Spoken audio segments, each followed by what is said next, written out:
మీ వీడినందు ఆయన నడుచుకోవడానికి ప్రభు చూపున్నారు. చిత్రాన్ని మంగాకాశం చేస్తాను. యేసయ్య పరిశుద్ధ నామమున వేడుకుంటున్నాను. ఆమేన్. ప్రభు యేసుక్రీస్తు వారి పట్ల శిలువ శ్రమలను జ్ఞాపకం చేసుకుని శిలువ జ్ఞాపకుడికి ఏర్పాటు చేసుకున్న సహోదరులు అన్ని కుటుంబానికి ప్రత్యేకంగా ఉన్నారు. అదేవిధంగా ఇక శిలువ జ్ఞాపకుడిని చక్కగా దర్శించడానికి దేవుని సన్నిధిలో ఉన్న దేవుని వాసులు ప్రభుత్వం యేసుక్రీస్తు వందనములు. అదేవిధంగా శిలువ జ్ఞాపకుడికి ఇచ్చేసిన మీరందరికీ కూడా మన ప్రభు మన రక్షకుడు యేసుక్రీస్తు వారి పరిశుద్ధమైన నామములో వందనములు శుభములు తెలియజేస్తున్నాను. అందరూ బాగున్నారు కదండి? హల్లెలూయా. దేవుడి నామానికి మహిమ కలుగును గాక. ప్రభువుకు ప్రియమైన దేవుని సంగమా, ప్రభు యేసుక్రీస్తు వారు ఈ లోకానికి వచ్చి ఇప్పటికి 2024 సంవత్సరాలు అయింది, అంతే కదండి? 2024 సంవత్సరాల క్రితం ఆయన ఈ లోకానికి వచ్చారు. ఆయన ఈ లోకానికి రాకముందు ఈ లోకానికి వచ్చి ఆయన ఏమేమి చేస్తారో అన్నీ కూడా దేవుడు ఆయన రాకముందే కొన్ని వందల సంవత్సరాల క్రితం ఆయన తన పరిశుద్ధ ప్రవక్తల నోట ఆయన మాటలుంచి ఆ మాటలను అనగా ఆయన ఆ మాటలను తన పరిశుద్ధ ప్రవక్తల చేత ప్రవచింపు చేశాడు, అనగా పలికింపు చేశాడు. పలికించిన మాటను లేఖనాలుగా తన దోషుల ద్వారా రాయించాడు. ఆయన ఆ రాయించిన మాటలను నెరవేర్చడానికి ప్రభు యేసుక్రీస్తు వారు భూలోకానికి ఇప్పటికి 2024 సంవత్సరాల క్రితం వచ్చారు. ఆనాడు ప్రవక్త పలికిన మాట ఆ తర్వాత కొన్ని వందల సంవత్సరాల క్రితం ప్రభు యేసుక్రీస్తు వారు వచ్చి నెరవేర్చారు అనడానికి లేఖనాలుగా రాయబడి ఉన్నాయి. దేవుని నామమున మహిమ కలుగును గాక. ప్రభు యేసుక్రీస్తు వారు ఈ లోకానికి వచ్చి ఆయన పరిశుద్ధ ప్రవక్తల నోట ప్రవచించిన ప్రతి మాటను ఆయన లేఖనాల్లో నెరవేర్చున్నారు. దేవుని నామమున మహిమ కలుగును గాక.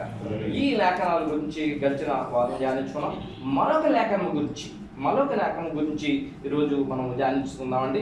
ఆ లేఖనం యొక్క మరి అంశము స్నేహితుని వలన అప్పగింపబడుట. ఆ లేఖనం యొక్క అంశం అండి, స్నేహితుని వలన అప్పగింపబడుట. జ్ఞాపకం చూడండి ప్రేమ సంగమ, ప్రభు యేసుక్రీస్తు వారు మరి ఈ లోకానికి వచ్చినప్పుడు ఆయన పుట్టిన మొదలుకొని ఆయన చనిపోయి మరి శ్రమపడి చనిపోయి సమాధి చేయబడి తిరిగి లేచి పరలోకములకు వెళ్ళే వరకు కూడా ప్రతీదీ కూడా ప్రవక్త ద్వారా ప్రవచింపబడ్డది. ప్రభు యేసుక్రీస్తు వారు నెరవేర్చారు. ప్రవక్త ద్వారా పలికినది నెరవేరినట్లు ఎలాగో రాయబడినని చెప్పి మనం లేఖనాల్లో చూడగలుగుతాం. అవునండి. ఇక ఈరోజు మనము ధ్యానించుకునేది స్నేహితుని వలన అప్పగింపబడుట. మరి ప్రవచన లేఖనము కీర్తన గ్రంథం నుండి 41వ అధ్యాయము 9వ వచనం. కీర్తనల గ్రంథం నుండి అందరూ కూడా తీయండి. 41వ అధ్యాయము 9వ వచనం. నేను నమ్ముకున్న నా విహితుడు నా ఇంట భోజనము చేసిన వాడు నన్ను తన్నుటికై తన మడం నెత్తిన సరిపోతుందండి. అవండి ఈ ప్రవచన లేఖనం ప్రవక్త ద్వారా దేవుడు పలికింపచేశాడు. చిన్న ప్రార్థన ఆల్రెడీ సహోదరు చేస్తున్నారు. మరొకసారి సర్వశక్తిమంతుడు మహోన్నతుడు మహాగణమైన ప్రభా, మీ ఘనమైన స్తోత్రం. క్రీస్తు పూర్వం 300 సంవత్సరాల క్రితం ప్రభా, ఇగో లోక మానవుల్ని రక్షించడానికి తండ్రి మీ ప్రియకుమారుడు యేసుక్రీస్తు ప్రభుని ఈ లోకానికి రానయ్యండిగా ఆయన రాకముందే వీరి యొక్క ప్రవక్తల ద్వారా ప్రవచింపజేసిన మాటల ప్రభా దేవా, మీరు పరిశుద్ధ గ్రంథంలో రాయించి ఉంచి ఆ లేఖనాలను నెరవేర్చడానికి ప్రభు యేసుక్రీస్తు వారి లోకానికి వచ్చి నెరవేర్చి ఉన్నారు నాయన.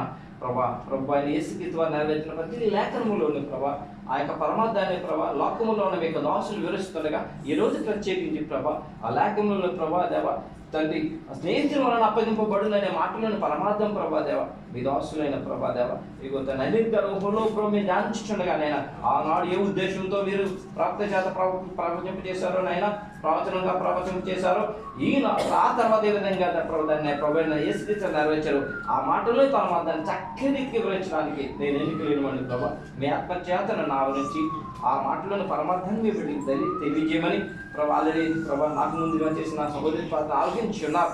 బహుగా మీ ఆత్మచేతనాన్ని బలపరిచి మాట్లాడి మహిమ పొందమని ఈ యొక్క మాటలు మీ పిల్లలకి ఆశీర్వాదకరంగా మేలుకరంగా ఉన్నట్టు కృప చూపిస్తాను దయచేయమని మీ ప్రియకుమారుడు యేసుక్రీస్తు ప్రార్థన చేస్తున్నాను పరమ తండ్రి. కీర్తనకారుడు ప్రవచనముగా ఇలాగ మాట్లాడుతున్నాడు.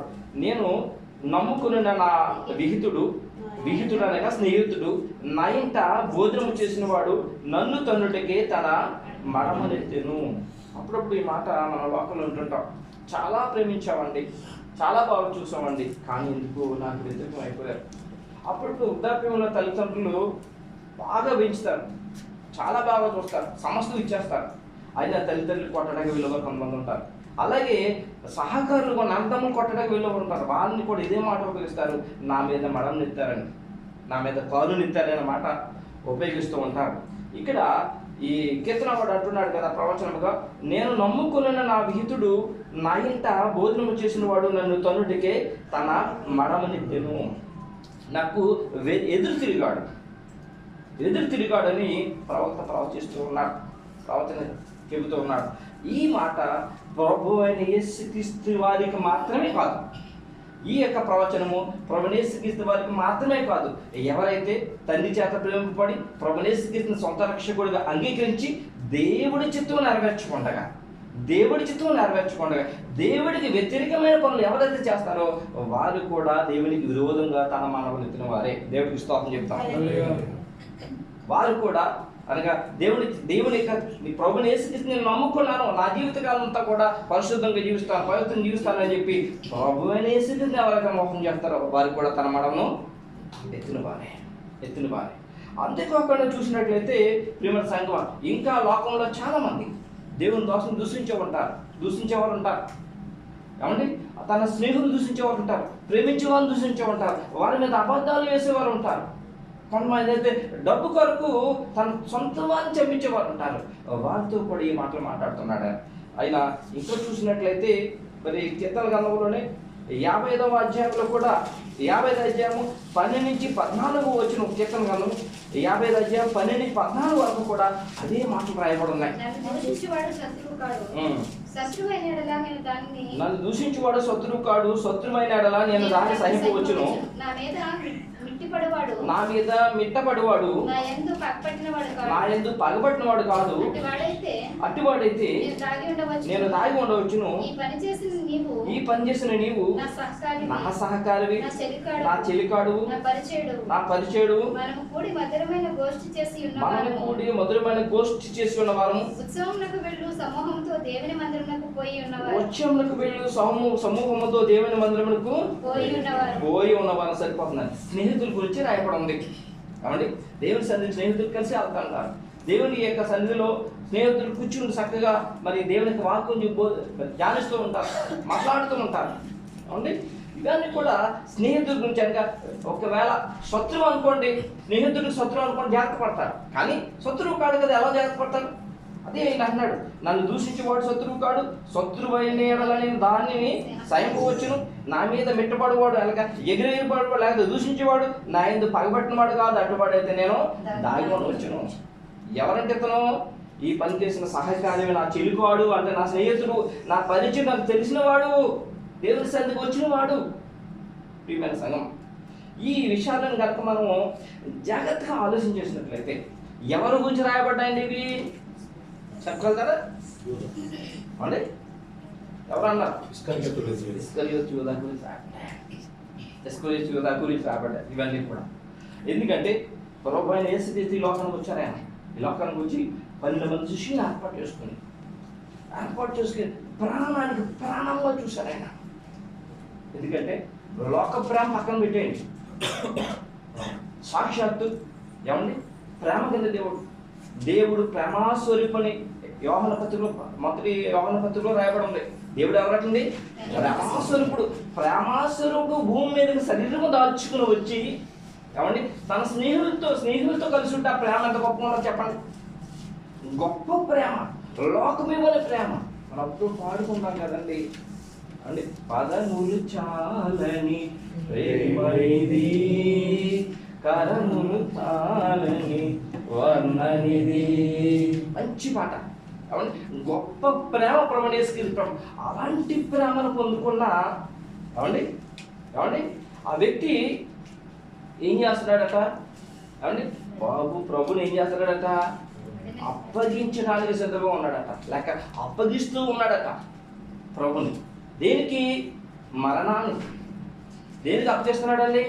మరణానికి. చూద్దామండి, నెరవేర్పు చూద్దామండి. యోహాను సువార్త 13వ అధ్యాయం 18-19. నెరవేర్పు, లేఖనం యొక్క నెరవేర్పు. మిమ్మల్ని అందరినీ గురించి నేను చెప్పలేదు. నేను ఏర్పరచుకున్న వారిని ఎరుగుదును గాని నాతో కూడా భోజనం చేయవాడు నాకు విరోధంగా తన మడమని ఎత్తెను. అనులేఖనము నెరవేరుటకై ఇలాగు జరుగును. జరిగినప్పుడు నేనే ఆయనని మీరు నమ్మునట్లు అది జరగక మునిపే మీతో చెప్పాను. దేవుని నామమున మహిమ కలుగును గాక. ఆనాడు ఏ దేవుడైతే తన ప్రవక్త ద్వారా ఆయన ప్రవచింపజేశాడో అది కొన్ని వేల సంవత్సరాల క్రితము ఏమండి నెరవేరిపోతూ ఉంది. ఏమండి ఇలాగ నెరవేరుతుంది కాబట్టి నెరవేరక ముందు ఏమండి నెరవేరక ముందు నేను చెప్తాను. ఏమండి నెరవేరిన తర్వాత మీరు నమ్ముతారు ఇది నేనే చెప్పానని. దేవుడికి స్తోత్రం కలుగును గాక.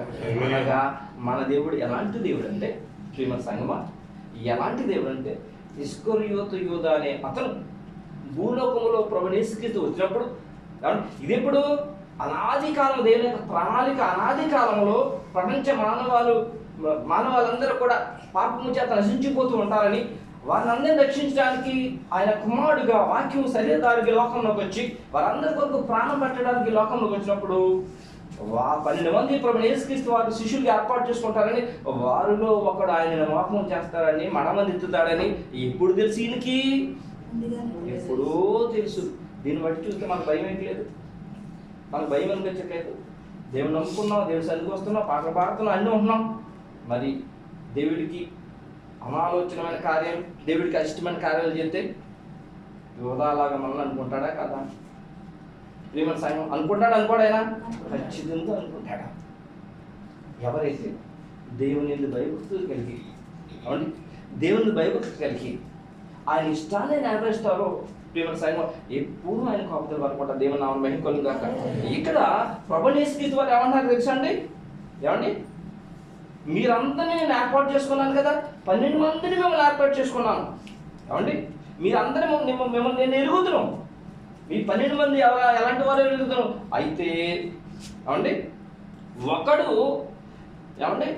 ఒకడు నాతో బోధించేవాడు నాకు విరోధముగా తన మడమలు ఎత్తుతున్నాడు, చిరాలను చేస్తున్నాడు, పాపవాళ్ళని చేస్తున్నాడు. ఎప్పుడు చెప్తున్న మాట తెలుసా అండి? ఏమండి పస్కాను భుజించడానికి మరి ఊర్లోకి వెళ్ళండి. ఒక అతను నీలకుండా మూసుకుని వెళ్తాడు. అతను అడగండి ప్రభుకు పస్కా ఎక్కడ ఏర్పాటు చేయాలని అడుగుతున్నారంటే మేడగా చూపిస్తారు. అక్కడికి వెళ్ళి పస్కాను సిద్ధం చేయండి అని. ఎప్పుడు పస్కాను సిద్ధపడి ఉన్నప్పుడు ఆ పస్కాను భుజించేటప్పుడు కూర్చున్నప్పుడు మాట్లాడుతున్న మాటలు 12 మంది కూర్చున్నారు. 12 మంది కూర్చున్నప్పుడు ప్రభువు యేసుక్రీస్తు మాట్లాడుతూ ఉన్నారు. మిమ్మల్ని అందరిని గురించి నేను చెప్పలేదు, నేను ఏర్పరచుకున్న వారిని ఎరుగుదును. ఎంతమంది ఏర్పాటు చేసుకున్న వారు అలాంటి వారు ఎలా జీవిస్తారో వాళ్ళ జీవితాలు ఎలా ఉన్నాయో అన్నీ నాకు తెలుసు. కానీ నాతో కూడా భోజనం చేయబడు నాకు విరోధముగా మడమరెత్తునట్టు లేఖనము నెరవేరుటకై ఇలాగ జరుగును. ఆనాడు తండ్రి అయిన దేవుడు సెలవిచ్చిన మాట, తన ప్రవక్తశీల మాట ఇలాగూ జరుగుతుందట. ఏమండి ఎలాగ జరుగుతుంది? ఎలాగూ అంటే అతను నాకు విరోధముగా ఆయనకు విరోధముగా పగబట్టి ఆయనను అప్పచెప్పడానికి అతను ఎదురు చూస్తూ ఉన్నాడు. ఈ మాటలు ప్రభువు యేసుక్రీస్తు చూడండి, మత్తయి సువార్త 13:2 చూడండి. యోహాను సువార్త 13:21. యేసు ఈ మాటలు పలికిన తర్వాత ఆత్మలో కలవరపడి మీలో ఒకడు నన్ను అప్పగించినని మీతో నిశ్చయముగా చెప్పుచున్నానని రూఢిగా చెప్తున్నాను. ఆయన ఏమండి ఆ కూర్చున్న 12 మందిలో ఒకరట నన్ను అప్పగిస్తానని రూఢిగా ఖచ్చితంగా నేను చెప్తున్నానని ఆయన చెప్పినప్పుడు అక్కడ 12 మంది కూర్చున్నారు కదండి. వారు ఒకరు ముఖాలు చూసుకుంటారట. ముఖాలు చూసుకొని ఏమండి మొక్కలు చూసుకొని ఎవరు అలాగే జరుగుతుంది కదా. 10 మంది కూర్చున్నప్పుడు ఒక అతను చట్టపని చేసాడని తెలిసిందనుకోండి, ఎవరు చూసాడు అనుకుంటారు కదా. వీళ్ళు కూడా ఒకరు మొక్కలు చూసుకుంటారట. అప్పుడు సిమోను పేతురు ప్రభువుకి ఇష్టమైన ఒక శిష్యుడు అక్కడ ఉంటే అతని గురించి ఏమైనా ఏమైందంటే ప్రభు రొమ్మున ఆనుకున్న శిష్యుడట. అంటే ప్రభువు చేత ప్రేమింపబడిన వాడు, ప్రభువుని ప్రేమించేవాడు కాదు, ప్రభు చేత అంత గొప్ప ప్రేమ పొందుకున్నాడు అని అతను దేవుని నామమున మహిమ కాక. అతను ఎవరైనా వచ్చి బహుశా యోహాను అనుకున్నాను కాబట్టి దేవుని నామమున మహిమ కాక. ప్రభు చేత చూడండి ఆయన వచ్చిన ఆయన ఎవరిని గురించి ఎలాగ చెప్పాను ఆయన శిష్యులు సందేశపడుతూ ఒకరితోటి ఒకరు చూసుకున్నట్టుగా ఆయన శిష్యుల్లో యేసు ప్రేమించిన ఒకడు యేసు రొమ్మును ఆనుకుని కనుక ఎవరిని గురించి ఆయన చెప్పును అది తమకు చెప్పమని సీమోను పేతురు అతను సైగ చేసి సరిపోతున్నాడు అతను సైగ చేశాడట. చూడండి అప్పుడప్పుడు మన కంపెనీలో ఉంటాం కదా, కంపెనీలో ఉన్నప్పుడు అధికారులతో మంచి సంబంధాలు కలిగి నమ్మకంగా ఉన్నవారు ఉంటారు కాబట్టి వాళ్ళ దగ్గరికి వెళ్ళి నేత వెళ్ళి మా జీతాలు పెంచుతారంటారా, లేకపోతే కొంతమంది దొరుకుతాయంటారా, లేకపోతే మాకు ఏమైనా బోనస్ కానీ ఇస్తారంటారని చెప్పి ఎవరిని అడుగుతారు? నమ్మకం ఉన్న వాళ్ళు అడుగుతారు. ఎందుకంటే వాళ్ళకి బాగా నమ్మకంగా ఉంటారు అధికారులకి. అలాగే ప్రభువుకి ఇష్టమైన వాళ్ళ శిష్యుడు ఉన్నాడు, ఆ శిష్యుని అడుగుతున్న పేతుడు ప్రభుని అడుగు ఎవరు ఇలా చేస్తున్నారని అడిగితే అప్పుడు అతను ప్రభు దగ్గరికి వెళ్ళి అది అడుగుతున్నాడట. చూడండి యేసు రొమ్మును ఆనుకొని కనుక ఎవరిని కూర్చి ఆయన చెప్పును అది తమకు చెప్పమని సీమోను పేతురుకి అతను సైగ చేసి అతడు రొమ్మును అనుకొంచు ప్రభువా వాడెవడని ఆయన అడిగాను. అందుకు యేసు నేను ఒక ముక్క ముంచి ఎవరికి ఇచ్చేదను వాడే అని చెప్పి ఒక ముక్క ముంచి సీమోను పేతురగు సరిపోతుందండి. అప్పుడు ఎవరు ఖచ్చితంగా ప్రభుని ఇస్తామని చెప్పారు. ఎవరతను ఒక ముక్క ముంచి ఎవరికి ఇస్తానో అతనే అని చెప్పి అన్నాడట.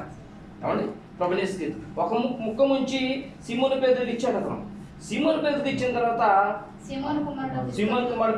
సీమోను కుమారుడైన ఇస్కరియోతు యోధాకి ఆయన ఇచ్చాడు. ఆయన ఎందు నిమిత్తం ఇలాగన్నారు ఏమండి, ఎందు నిమిత్తం ఇచ్చారు ఇలాగన్నారో అక్కడ ఉన్న వారికి తెలియదు. కానీ ఇచ్చి ఆయన ఏమన్నారంటే సహోదరుడా నువ్వు చేయుచున్నది త్వరగా చేయమని చెప్పారట. ఆయన ఆ మొక్క ఇచ్చి సహోదరుడా నువ్వు ఏదైతే చేయబోతున్నావో అది త్వరగా చేయమని చెప్పి ఇస్కరియోతు యోధాకి చెప్పారట. ఈ మాటలు తగ్గిన శిష్యులు ఎవరో తెలియదు. ఎందుకంటే అక్కడ 12 మంది శిష్యులు కూర్చున్నారు. వారంతర్యం ప్రభు యేసుక్రీస్తు మాత్రమే తెలుసు, మిగతా వాళ్ళకి తెలియదు. ఎవరు ప్రభు యేసుక్రీస్తుని మరి చంపించారని ఆలోచన కలిగి ఉన్నారో మిగతా వాళ్ళు తెలియదు. అయితే అక్కడ ఉన్నవారు ఏమనుకున్నారంటే ఇస్కరియోతు యోధా దగ్గర డబ్బు సంచి ఉండేది కాబట్టి ఎవరికైనా పేదలకైనా సహాయం చేయమని ప్రభు యేసుక్రీస్తు చెప్పారు అని చెప్పి వాళ్ళు అనుకుని ఊరుకున్నారట. ప్రియమైన సంగమా, అతను ఆ ముక్క తీసుకుని ఏవాడి తెలుసండి అక్కడి నుంచి వెళ్ళిపోయాడట. ఇది ప్రభు యేసుక్రీస్తు వారు ఆయన ఆత్మలో కలవరపడుతూ చెప్పాడట. ఈ మాట ఎలా ఉందో తెలుసండి, ఆత్మలో దేవుడు కలవరపడ్డాడు. ఆలోచించండి, మానవుని యొక్క కలవరం వేరు, దేవుని యొక్క కలవరం వేరు.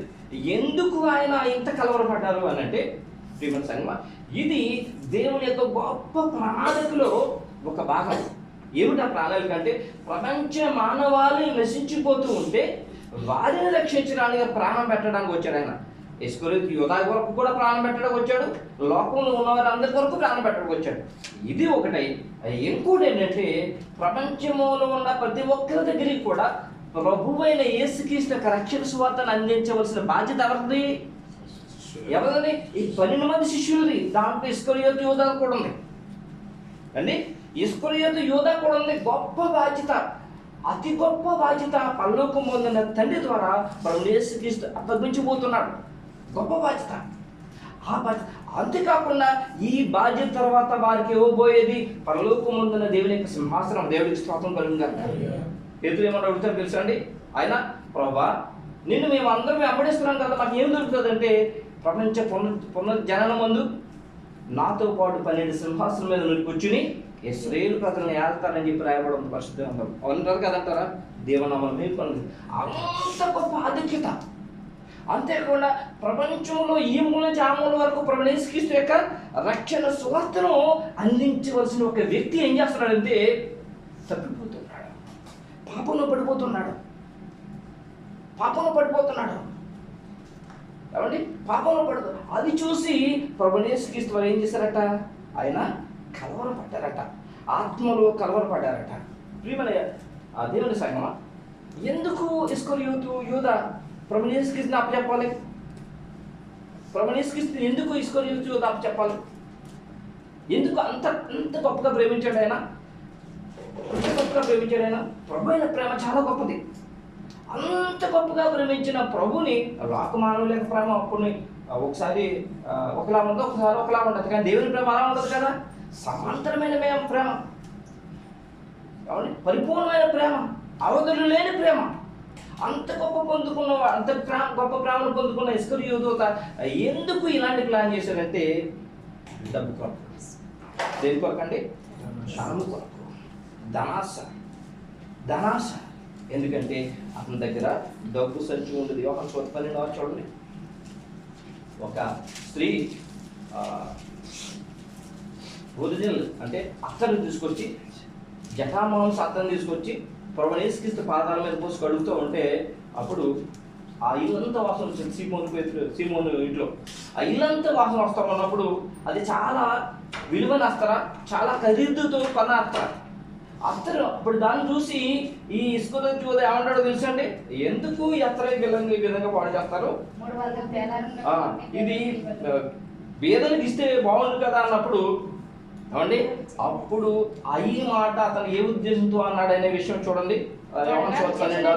వాడు ఎలాగో చెప్పినది బీదల మీద శ్రద్ధ కలిగి కాదు కానీ వాడు దొంగ ఉండి తన దగ్గర డబ్బు సంచి ఉండినందున అందులో వేయబడినవి దొంగులించుచూ వచ్చెను. ధనాశ పట్టుకుంటారు.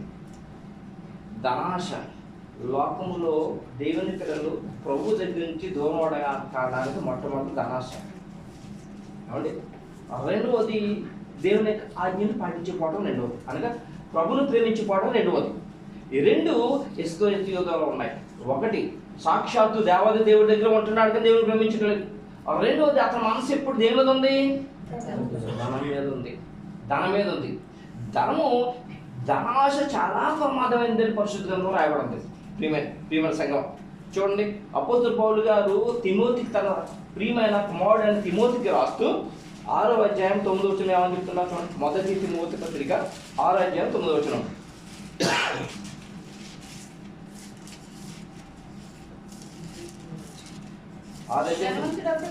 ధనవంతులకు అపేక్షించు వారు శోధనలోను ఉరులోని అవివేకయుక్తులను హానికరములైన అనేక దురాశలలో పడుదురు. అట్టి మనుషులను నష్టములోను నాశనములోను ముంచివేయను. 10 చూడండి. ఎందుకనగా ధనాపేక్ష సమస్త కీడులకు మూలము. కొందరు దానిని ఆశించి విశ్వాసము నుండి తొలగిపోయి నానా బాధలతో తమ్మును తామే పొడుచుకుని లోకములో ధనవంతులైన వారు ఉన్నారు. వారిలో తక్కువ మంది మాత్రమే దేవుని ప్రేమించి, ధనాన్ని ప్రేమించకుండా దేవుని ప్రేమించి, దేవుని ఆజ్ఞని ప్రేమించి తనకు తాను తగ్గించుకునే వారు ఉన్నారు. వారిలో ఏమంటే చాలా మంది ఉన్నారు. అంటే దేవుని యొక్క జనం ప్రియమైన సంఘం. అబ్రహాం గారు ఉన్నారు. అబ్రహాము గారు మరి ధనవంతుడు పరిశుద్ధంగా రాయబడి ఉంది. కానీ అది ఎప్పుడు దేవుని ప్రేమించేవాడు, దేవుని మాట జవదాటిన వాడు, ఏమంటే దేవుని ఆజ్ఞ పాటించేవాడు. అందుకే దేవునికి స్నేహితున్న పేరు దేవుని మహిమ కలుగును గాక. రెండో ఆయన యోబు. ఊది దేశంలో ఎలాంటి వాడట? ధనవంతుడు. ఊది దేశంలో చూడండి, యోబు గ్రంథం 1:1 రాకుంది. ఊది దేశంలో ధనవంతుడు అతను. చదవండి 1:1 యోబు గ్రంథం 1:1 మొదటి అధ్యాయం 1వ వచనం. ఊజి దేశంలో యోబు అనే ఒక మనుషుడు ఉండెను. అతడు యథార్థవంతుడు, న్యాయవంతుడునై దేవుని భయభక్తి కలిగి చెడుతనంలో విసర్జించిన వాడు. సరిపోతుందండి. అతను ధనవంతుడు, అతను గొప్ప ధనవంతుడు కూడా పరిశుద్ధంగా రాయబడింది. ఉద్దేశంలో అంత ధనవంతుడు కూడా దేవుని మీద భయభక్తులు కలిగిన వాడు అంట. అలాంటి వారు కొద్దిమంది ఉన్నారు. అయితే లోకములో ధనవంతులై ఉండి గర్వముగా ఉండేవారు ఉన్నారు. అన్యాయం చేసేవారు ఉన్నారు. అధికారం ఉంది కదా, ధనం ఉందని చెప్పి అన్యాయం చేసేవారు ఉన్నారు. మనం సౌలుని చూద్దామండి. ఇశ్రాయేలుకి మొట్టమొదటి రాజు ఎవరు? సౌలు నీతిమంతుడైన దావీదుని, గొర్రెలు కాల్చుకుని నీతిగా జీవిస్తున్న దావీదుని ఎన్ని తిప్పలు పెట్టాడు, ఎన్ని తిప్పలు పెట్టేస్తుంది. కంటి మీద కొనుక్కుండలేదు, ఏమండి సరైన ఆహారం తినవలేదు, ఎప్పుడు తరవడమే, ఎప్పుడు దొరుకుతప్పుడు చంపేద్దాం అనుకున్నాడు. దావీదు ఏం చేశాడు? మేలే చేశాడు కదా, కీడు చేయలేదు కదా. తిరుమల సంఘం మేలు చేశాడు, కీడు చేశాడు. దావీదు మేలు చేశాడు, అనేక మార్లు అతను తప్పించాడు. గొలియాతును జయించి లేకుండా వాళ్ళందరూ ముడుచుకుని కూర్చుంటే అంటే పారిపోతూ ఉంటే బాలుడిగా ఉన్న దావీదు ఆ అజానుభావుడైన గొలియాతును సంహరించి ఇశ్రాయేలు పక్షాన విజయం దయచేసి ఫిలిష్తీయులను ఓడించాడు. దేవుని నామమున మహిమ కలుగును గాక. అలాంటి దావీదును సౌలు ఎంతకాలం తిప్పి ఎంతకాలం ఇబ్బంది పెట్టి చంపేద్దాం ప్రయత్నం చేశాడు ప్రియుల. అయితే అతను ఎలా చనిపోయాడు తెలుసు అంటే, ఎలా చనిపోయాడు సౌలు? ఏమంటే తన కత్తి మీద పడిపోయి చనిపోయాడు. చూడండి, సమూయేలు గ్రంథం 31వ అధ్యాయం 4వ వచనం. మొదటి సమూయేలు అనుకుంటున్నాను 37:4. సున్నతి లేని వారు రాయబడతారు. సున్నతి లేని వీరు వచ్చి నన్ను పొడచి అపహాస్యం చేయకున్నట్లు నీ కత్తి దూసి దాని చేత నన్ను పొడవమని తన ఆయుధములను మోయవానితో చెప్పగా అతడు భయము చేత అలాగూ చేయకుండా ఉండెను కనుక సౌలు తన కత్తి పట్టుకొని దాని మీద పడెను. ఎవరు చనిపోయాడు అతను? చూడండి, ఏమండి ఏ విధంగా చనిపోయాడు అతను? ఏమైందండి? ధనాశ ఎలాంటిదట ప్రియమైన సంగమా? ధనాపేక్ష సమస్త కీడులకు మూలం ప్రియమైన సంగమం. ఇంకా చూసినట్లయితే అపోస్తులు పౌలు గారు అనేక దేశాలను తిరిగి స్వాత పాటిస్తున్నవారు. ఆయన మాసిదోనియా సంఘాలకు వెళ్ళారు, మాసిదోనియా దేశానికి వెళ్ళారు. పౌలు శీల ఇద్దరు వెళ్ళారు. అక్కడ మాసిదోనియాలో 34 పట్టణాలు ఉన్నాయి. దాంట్లో పిలుపు పట్టణానికి వెళ్ళారు. పిలుపు పట్టణానికి వెళ్ళినప్పుడు అక్కడున్న పిలుపు పట్టణంలో ఎవరున్నారు జ్ఞాపకం ఉందంటే, ఒక దైవభక్తురాలైన స్త్రీ ఆయన చేర్చుకుంది. చెప్పుకొళ్తారా? ఎవరన్నా జ్ఞాపకం చేసుకుని చెప్పుకొళ్తారా? అవునండి అమ్మా, చెప్పాం ధైర్యంగా. లూదియా, దేవుని నామమున మహిమ కలుగును గాక. ఆమె పౌలుని శీలను చేర్చుకుని నేను మీ దేవునికి ఇష్టం మీరు తలంచినట్లయితే, విశ్వాసరాలని మీరు తలంచినట్లయితే మా ఇంటికి వచ్చి మీరు ఉండండి, మీకు అతిథి చెబుతామని చెప్పి ఆమె తూతేర పశ్చాత్రాలు ఆమె ఓదాలను కూడా నమ్ముకునేది ఆ సముద్ర ఒడ్డుని. వీరు అక్కడికి జనాలకి స్వాత ప్రకటించడానికి వెళ్తే ఆమె తన కుటుంబాన్ని చేర్చుకుంటారు. రోజు ఆ యొక్క స్త్రీ కుటుంబంలో ఇరువురు ఉంటూ ఆది యొక్క పట్టణంలో ఉన్న వారందరూ స్వాత ప్రకటించడానికి బయలు వెళ్తూ ఉన్నప్పుడు మధ్యదారిలో ఒక చిన్నదానిలో దెయ్యం ప్రవేశపెట్టి ఒక ఆమె ధన సంపాదన చేస్తుంది. ఆ చిన్నది ఏం చేస్తుందంటే సోది చెప్తుంది. సోది ఎందుకు తెలుసు కదా, దెయ్యం లోపల సోది చెప్తుంది. అలాగే సోది చెప్పించుకుంటూ ఆమె ధనం సంపాదిస్తుంది. ప్రతిరోజు పౌలుషులు బయటకు వెళ్తున్నారు. పౌలుషులు స్వాత ఎప్పటికి వెళ్తుంటే వాళ్ళని చూసి వీరు సర్వశక్తి గల దేవుని యొక్క చదవమా, ఈ మనుషులు సర్వోన్నతులైన దేవుని దాసులు, వీరు మీకు రక్షణ మార్గం ప్రచురపరచువారై ఉన్నారని కేకలు వేసి చెప్పిన దేవుడికి స్తోత్రం కలుగును గాక. ఇవి ప్రతిరోజు మీరు అన్ని వెళ్తుంటే వీరు సర్వోన్నతుని దేవుని సేవకులు, మీరు మీకు రక్షణ మార్గం చెప్తారని చెప్పి ఆ చిన్న అమ్మాయిలో ఉన్నది మాట్లాడుతుంది, యథార్థమే చెప్తుంది. ప్రతిరోజు చూస్తుండగా పౌలు గారికి ఏమనిపించిందంటే, ఈ చిన్న అమ్మాయిలు అనవసరంగా దెయ్యం ఉండి ఎందుకు అమ్మాయిని పాడు చేస్తే అని చెప్పి ఆ దెయ్యాన్ని పొమ్మని చెప్పి అని చెప్పిస్తారు. ఆ దెయ్యం అమ్మాయిలో వెళ్ళిపోద్ది. దెయ్యం అమ్మాయిలో వెళ్ళిపోతే ఆమెకు సోదరి చెప్తుంది. ఎవరంటారో ధన సంపాదన పోయిందని చెప్పి పౌల్ని చేయాలని అధికారం దగ్గర విడిచికెళ్ళిపోయింది ఆ మనిషి. ఆవిడ ఈడ్చికెళ్ళిపోతే అక్కడ ఉన్న పౌలు శీల బట్టలు ఇప్పేసి రక్తం కారణంలో కొట్టారు. ఏంటండి? ధనాపేక్ష ఏం చేస్తుంది? సమస్త కీడులకు మూలం. ఇదే విధముగా ఇక్కడ మరి ఈ యొక్క ఇస్కరియోతు యూదా చూసినట్లయితే ధనాశ గలవాడు ఉన్నాడట. ఏమండి? ధనాశ గలవాడు ఉన్నాడట. అందుకు అతను ఏమైందంటే సాతాను ప్రవేశించిందట. ఏం ప్రవేశించిందండి? సాతాను. జీవము గల దేవుని యొక్క తోడు ఉన్నాడు. ఆయనతో పాటు అనేక ప్రదేశాలకు వెళ్ళి వారికి ప్రజల్లో ఉంటున్నాడు, గొప్ప గొప్ప కార్యాలు చూస్తున్నాడు. అయితే అతని మనసు ధనం మీద ఉంది కానీ ప్రభు మీద లేదు. ఏమండి? ప్రభు మీద లేదు, ధనం మీద ఉంది ప్రియమైన సంఘం. అందుకనే బాగా దేవుని ప్రేమించుకోవాలి. ఎంత ధనవంతుడైన అయినా కూడా వారు ఏం చేస్తారో తెలుసండి, మా యొక్క ధనను బట్టి మేము ఒక రోజు లెక్కప్పు చెప్పాలని, జాగ్రత్తగా ఆలోచించండి, లెక్కప్పు చెప్పాలని భయముతో వణుకుతూ ఉంటారు. ధనము పెరుగోగొలుదుగా మంచి దేవుడికి లోబడి ఉండాలి. దేవుడు నామం మహిమకలుగా.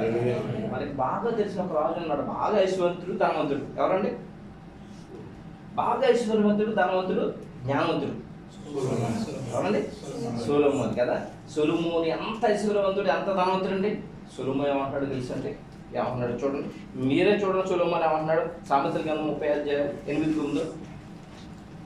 సామెతల గ్రంథం 30:8-9 వచ్చిన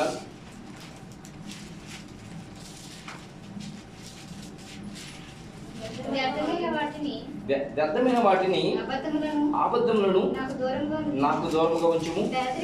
పేదరికమునైనను ఐశ్వర్యమునైనను నాకు దయచేయకుము. తగినంత ఆహారం నాకు అనుగ్రహింపుము. ఎక్కువైన ఎడల నేను కడుపు నిండిన వాడినై నిన్ను విసర్జించి యెహోవా ఎవడని అందునేమో బేదనై దొంగిలి నా దేవుని నామమును దూషించునేమో. చూడండి, ధనవంతుడైన ఐశ్వర్యవంతుడైన ఒక రాజు ఎలాంటి మాట అంటాడు తెలుసా అంటే, నాకు ఎంత కావాలో అంతే ఈ ప్రభు అని అడుగుతున్నాడు. ఎందుకు అడుగుతున్నాడు అంటే, ధనం ఎక్కువైతే దేవుడు లెక్క చెప్తారు. నీ ధనం ఏం చేస్తావని. ఎందుకంటే లోకంలో ఎక్కువ మంది ధనవంతులు అన్యాయ పనులు చేస్తున్నారు. లోకంలో అతి తక్కువ మంది ధనవంతులు దేవుని యొక్క చిత్తుని నెరవేరుస్తున్నారు. దేవుని నామం మహిమకలుగా. అందుకని ధనాపేక్ష సమస్త కీడులకు మూలము. కాబట్టి తెలిసిన సొలొమోను గారు ఉన్నారంటే, నాకు ఎంత కావాలో అంతే ఈ ప్రభు, అంతకంటే ఎక్కువ వద్దు, ఎక్కువ నేను శోధనలు పడిపోతానేమో అని దేవునికి ప్రార్థన చేస్తున్నాడంటే ఈయన.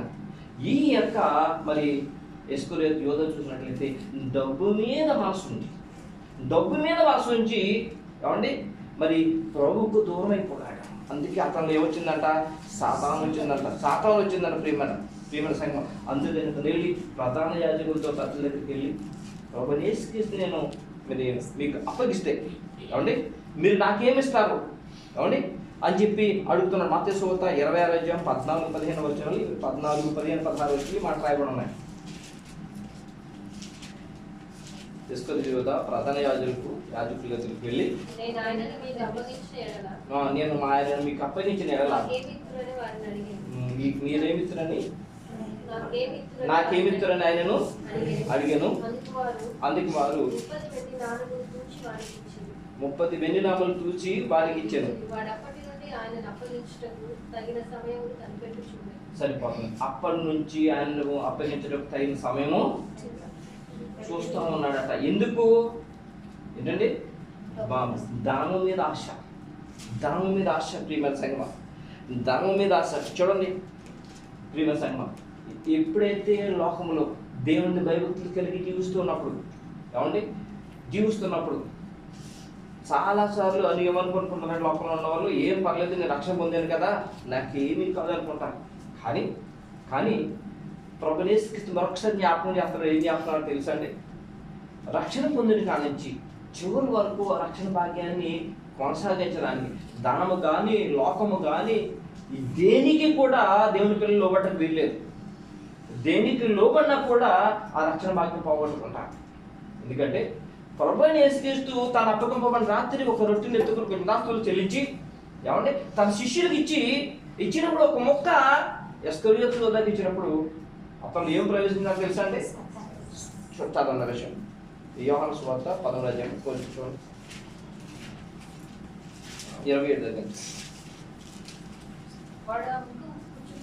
వాడు ఆ ముక్క పుచ్చుకొనగానే సాతాను వానిలో ప్రవేశించెను.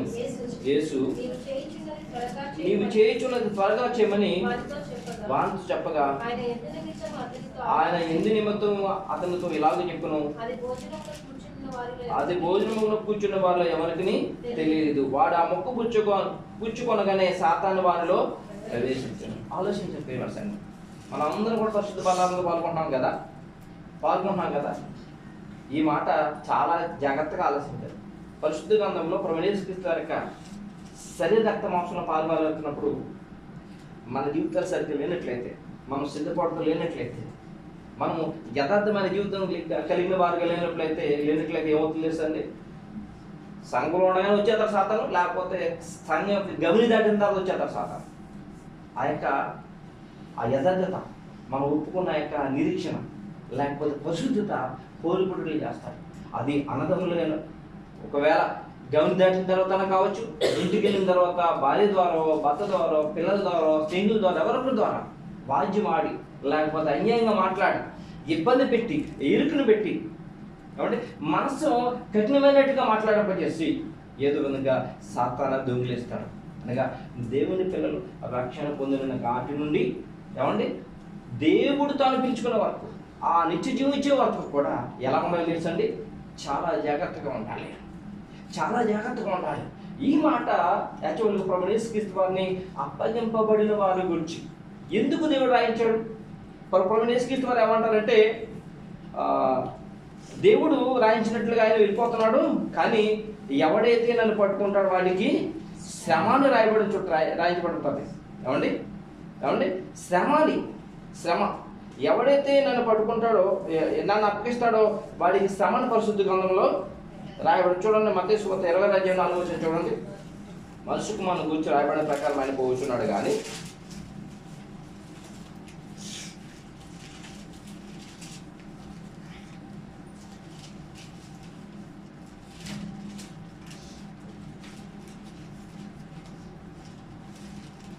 మత్తయి సువార్త 20:4 మనుష్య కుమారుని గురించి రాయబడిన ప్రకారం ఆయన పోవచ్చున్నాడు కానీ ఎవరి చేత ఆయన మనుష్య కుమారుడు అప్పగింపబడుచున్నాడు ఆ మనుషునికి శ్రమ. ఎవరి చేత ఆయన అప్పగింపబడ్డాడు? ఇస్కరియోతు యూదా చేత అప్పగింపబడ్డాడు. రెండవది శాస్త్రులు, ప్రధాన యాజకులు, శాస్త్రులు, పరిశీలన చేత ఆయన అప్పగింపబడ్డాడు. ఏమండి? అవును కదండి? వీళ్ళందరికీ ఏంటంట? శ్రమ. అనగా వారు ప్రధాన యాజకులు అంటే ఎవరండి? యాజకత్వంలో ప్రధానమైన వారు. ఇంకా వారు చెప్పింది దేవుడు చెప్పింది, వారు చెప్పింది ఇంకొకటి, ఇంకా వారు చెప్తే తిరిగిలేదు. ఏమండి? అలాంటి వారు సాక్షాత్తు దేవుని యందు వారు ఇస్కరియోతు యూదా ఎలాగైతే చెప్పాలని ఆలోచన కలిగి ఉన్నాడో అదే ఆలోచన వారికి కూడా కలిగి ఉన్నారు. ఇస్కరియోతు యూదాకి అతనికి ఏమైనా తేడా ఉందండి? వాళ్ళకి ప్రధాన యాజకుడికి ఏమైనా తేడా ఉందా అంటే, దేవుడు తన యొక్క కుమారుడిని యేసుక్రీస్తు ప్రపంచమాల వాళ్ళ వరకు రక్షకుడిగా పంపిస్తే ఆయన ఎలాగూ వెళ్తాడు. అయితే మనుషుల యొక్క దురుద్దేశం బయటపడుతుంది, వారి యొక్క మనసులోని ద్వేషం, అసూయ బయటపడుతుంది, వారి యొక్క ఉద్దేశాలు బయటపడుతున్నాయి. ఇవన్నీ కూడా ప్రభు తెలియజేస్తున్నాడు. కాబట్టి ప్రభు అయిన యేసుక్రీస్తు రక్షణ పొందిన వారు తన యొక్క రక్షణను చాలా జాగ్రత్తగా కాపాడుకోవాలి. ఎందుకంటే ప్రభువైన యేసుక్రీస్తు వారిని అప్పగించారు, ప్రభువైన యేసుక్రీస్తు వారిని సిలువ వేయబడ్డారు.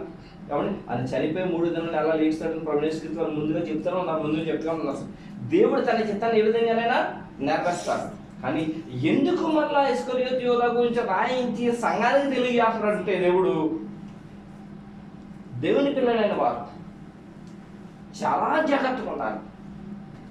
మీరు ఏదైతే ఒప్పుకున్నారో అది కడ వరకు కొనసాగించాలి. ఏదో సంఘానికి వచ్చేస్తున్నాం అని కాదు. దేవుడిచ్చే రక్షణ భాగ్యం మామూలు రక్షణ భాగ్యం కాదు. మనకు తెలియట్లేదు ఇది ఈ యొక్క గొప్ప రక్షణ భాగ్యం. యుగములు ఆయనతో ఉండే గొప్ప భాగ్యం ఆయన మనకి ఇవ్వబోతున్నాడు. ఆ రక్షణ భాగ్యాన్ని మరి ఎంత గొప్పగా మనం కొనసాగించాలి. ఇస్కరియోతు యూదాకి ఇచ్చిన అధికతలు చూస్తే ఆశ్చర్యం అనిపిస్తున్నారు. ఆశ్చర్యం. 12 మంది శిష్యులతో పాటు ఎన్ని అధికతలు ఇచ్చాడో తెలుసండి ఆయన. అతను అపోస్తలుడు. ఎవరు? ఇస్కరియోతు యూదా. మత్తయి సువార్త 10:1 రాబడింది. ఆయన 12 మంది శిష్యులను పిలిచి అపవిత్రాత్మను ఎలగొట్టుటకును, ప్రతి విధమైన రోగమును, ప్రతి విధమైన వ్యాధిని స్వస్థపరచుటకును వారికి అధికారం ఇచ్చెను. వాళ్ళు 12 మంది పేర్లు రాయబడున్నాయి. ఏమండి? అపోస్తలుడు, అపవిత్రాత్మను వెళ్ళగొట్టడానికి అధికారం పొందినవాడు, ప్రతి రోగాన్ని పోగొట్టడానికి స్వస్థపరచడానికి అధికారం పొందినవాడు ఇస్కరియోతు యూదా. అంతేకాకుండా ఆత్మచేత నింపబడినవాడు, పరిశుద్ధాత్మచేత నింపబడినవాడు. మత్తయి 10:20లో మీ తండ్రి ఆత్మ మీలో ఉండి మాట్లాడుచున్నాడే కానీ మాట్లాడేవారు మీరు కాదు. అంతేకాకుండా సువార్తికునిగా అభిషేకం పొందినవాడు. మార్కు సువార్త 3:13 రాయబడింది. మార్కు సువార్త 3:13 ఆయన కొండ ఎక్కి తనకిష్టమైన వారిని పిలువగా వారి ఆయన వద్దకు వచ్చింది. సువార్తికునికి అభిషేకం పొందాడు. అంతేకాకుండా దేవుని శక్తిని పొంది కుష్టి రోగం సహితము శుద్ధులుగా చేయడానికి అధికారం పొందినవాడు అండి. చూడండి లూకా సువార్త 9:6లో అనేక మందిని వారు స్వస్థపరుస్తారు. లూకా సువార్త 9:6 చూడండి. వారు బయలుదేరి అంతటను సువార్త ప్రకటించుచు రోగులను స్వస్థపరచుచు గ్రామంలో సంచారం చేసిరి. చూడండి, రోగులను స్వస్థపరుస్తూ అంతటా కూడా సువార్త ప్రకటిస్తూ అంటే రోగులను స్వస్థపరిచారట. నిత్య జీవం పొందుకున్నవాడు ఇతను. యోహాను సువార్త 12:2 రాయబడింది, నిత్య జీవం పొందుకున్నవాడు. అంతేకాకుండా అనేక మందికి బాప్తిసం ఇచ్చినవాడు. అనేక మందికి యోహాను సువార్త 4:30 రాబడింది, అయినను యేసే బాప్తిసం ఇయ్యలేదు కానీ ఆయన శిష్యులు ఇచ్చుచుండిరి. 12 మంది శిష్యులు కూడా బాప్తిసం ఇచ్చేవారంట. రక్షింపబడి జీవగ్రంథంలో పేరు వ్రాయించబడిన వాడు. లూకా సువార్త 10:6 ఇద్దరిద్దరిని సువార్త కొరకు ఆయన పంపించి ఉండగా వారు వెళ్ళి, ప్రభువా మాకు దేవులు లోబడుచున్నాం అంటే, దేవులు లోబడుచున్నామని మీరు అనుకోవద్దు. పల్లపు రాజ్యం మీ పేరు సంతోషం, మీ పేరు పరలోక ముందు రాయబడి ఉన్నామని సంతోషించడని వారితో చెప్పాడు ఆయన. ఏమండి, జీవగ్రంథంలో పేరు గలవాడు. అంతేకాకుండా పరలోకంలో తనకి సింహాసనము ప్రవేశించిన ద్వారా సిద్ధపరిచిన వాడు. ప్రియమైన సంఘం ఏమండి, చూడండి మత్తయి సువార్త 19:28. మత్తయి సువార్త 19:28. యేసు వార్త ఎట్లను ప్రపంచ పునర్జన్మందు మనుష్య కుమారుడు తన మహిమ గల సింహాసనం మందు ఆసీనుడై ఉన్నప్పుడు తాను వెంబడించిన మీరును 12 సింహాసనం మీద ఆసీనులై ఇశ్రాయేలు 12 గోత్రముల వారికి తీర్పు తీర్చును. ఇన్ని గొప్ప ఆధిక్యతలు కలిగిన ఇస్కరియోతు యూదా ఏమైపోడండి, దేవుళ్ళలోంచి తొలగిపోయాడు. అతని జీవితం అయిపోయింది. లాస్ట్కి ఏమైందంటే ఏమైందా తన జీవితం? ఊరి పెట్టుకుని చనిపోయాడు. ఏం చేశాడండి? ఊరి పెట్టుకుని చనిపోయాడు. నడిమికి బద్దలైందట. బద్దలయ్యి తన పొట్ల నుంచి పేగులను పెట్టుకొచ్చింది రాయబడం. ఎంత భయంకరమైన చావు చనిపోయాడు అతను. ఆలోచన. ఇవన్నీ కూడా దేవుని పిల్లలైన వారికి హెచ్చరికలు కాదా? హెచ్చరికలు కాదా? దేవుడు అనేక తలంతులు తన పిల్లలకి ఇస్తూ వచ్చాడు. ఆ తలంతులు బహుశా ఆ తలంతులు పొందిన వారు ఏమంటారంటే, దేవుడు కొంతమంది తలాంతులు ఇచ్చి మీరు తలంతులు ఉపయోగించుకున్నారంటే, మరి 1 తలాంతు ఇచ్చిన 5 తలాంతులు 10 తలాంతులు 10 తలాంతులు ఇచ్చిన 20 తలాంతులు 3 ఇచ్చి వాళ్ళేమో 6 తలాంతులు పొందుకుంటే ఒకడైతే ఏమీ పొందుకోలేదు. అతడే యోధ. మిగతా వాళ్ళు అన్ని తలాంతులు మళ్ళీ ఎందుకు సంపాదించారంటే, ఆ తలాంతులు కనుక మన శరీరానికి మనం ఆస్వాదించుకుంటే ప్రియమైన సంగమా, దేవుడు అందరినీ సమానంగా ప్రేమిస్తున్నాడు. వారిలో ఎవరైతే దేవునికి ఇష్టలుగా ఉంటారో వారు దేవుని యొక్క మరి ఆ యొక్క పరలోక రాజ్యం నిత్య జీవం సంపాదించుకోవడానికి మరి శోధనలో పడకుండా నిత్యం ప్రార్థన చేసే వారు ఉంటారు. ప్రార్థన చేసి తలాంత వరకు పొందుకునే వారు ఉంటారు.